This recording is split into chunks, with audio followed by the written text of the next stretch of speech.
Sreekrishnapuram block പഞ്ചായത്തിന്റെ 2024-25 വാർഷിക budget അവതരിപ്പിച്ചു. ബ്ലോക്ക് പഞ്ചായത്ത് പ്രസിഡന്റ് സുനിത ജോസഫിന്റെ അധ്യക്ഷതയിൽ ചേർന്ന യോഗത്തിൽ vice president M Seethali budget അവതരിപ്പിച്ചു.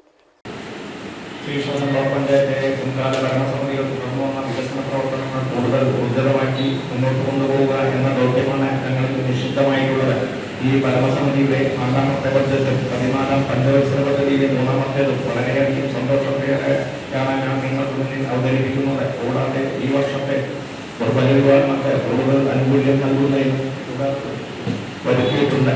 കരിപ്പുഴ, ശ്രീകൃഷ്ണപുരം, വെള്ളിനേഴി, കടമ്പഴിപ്പുറം, പൂക്കോട്ടുകാവ്, കാരാകുറിച്ചി എന്നീ 6 ഗ്രാമപഞ്ചായത്തുകളാണ് ഈ ബ്ലോക്ക് പഞ്ചായത്ത് പരിധിയിൽ ഉൾപ്പെടുന്നത്. കേരള സർക്കാർ വാർഷിക ബഡ്ജറ്റ് 2024 ഫെബ്രുവരി 5-ന് അവതരിപ്പിച്ചതിനാൽ നമുക്ക് ലഭിക്കാൻ പോകുന്ന ഫണ്ട് വിവരം എത്രയെന്ന് നേരത്തെ തന്നെ അറിയാനായി. സംസ്ഥാന സർക്കാരിന്റെ 2024-25 സാമ്പത്തിക വർഷത്തെ ബഡ്ജറ്റ് പ്രകാരം ഈ ബ്ലോക്ക് പഞ്ചായത്തിന് ലഭ്യമാകുന്ന വികസനമാണ് മെയിൻ്റനൻസ് ഫണ്ട്. 47,38,37,855 രൂപ വരവും 47,78,00,000 രൂപ ചെലവും പ്രതീക്ഷിക്കുന്ന ബഡ്ജറ്റ് പാർപ്പിട മേഖലയ്ക്കും ഉൽപാദന മേഖലയ്ക്കുമാണ് ഊന്നൽ നൽകിയിരിക്കുന്നത്.